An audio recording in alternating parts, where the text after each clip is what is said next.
Alrighty, so this is just a little review of 44A. These are practice problems drawing free body diagrams.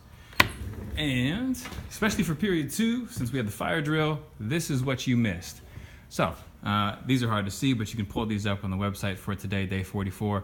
The first one is a book that's at rest on a tabletop. So at rest means that the velocity is constant. That means that the object's not moving.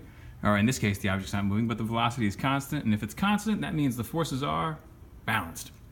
So what we'll get, since it's not moving side to side, is we just get vertical forces. Those two forces are balanced. So gravity always acts on any object here on Earth. And to oppose that, since we're on a surface, we have the normal force. So just those two forces.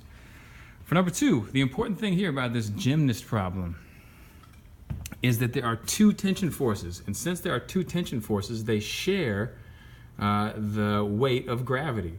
So notice the length of the gravity vector, it's this long, and notice that the force tension vectors are half as long because there's two of them. So they share it. Some folks drew this in like this with the ropes kind of going up at an angle. Others drew it with the ropes vertically oriented. For number 3, you've got an egg free falling. When you're in air, are you touching anything?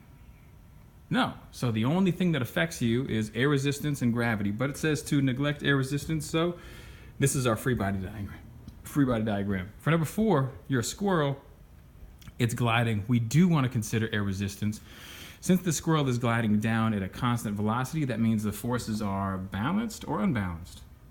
Balanced. And so that means that air resistance and gravity are equal and opposite to each other.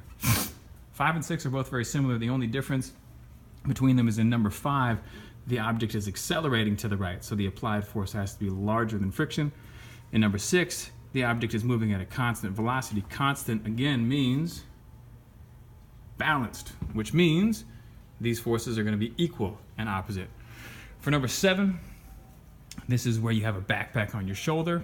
The strap of the backpack is like a rope, so call it the tension force. The backpack's not falling, and so these two forces are balanced, which means they're equal and opposite. For number 8, scroll a little bit. We've got a skydiver at a constant velocity. So this means that the air resistance and gravity are again balanced, so equal and opposite. For number 9, we are dragging something and accelerating it. So since we're accelerating it, one of the forces has to be larger than the other. In this case, that's the applied force. For 10, it's just like number 3. You've got an object in the air, there's nothing touching it, so the only force is gravity.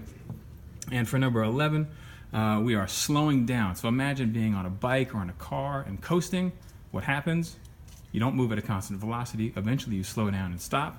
Why? Because friction is an unbalanced force. And there you go.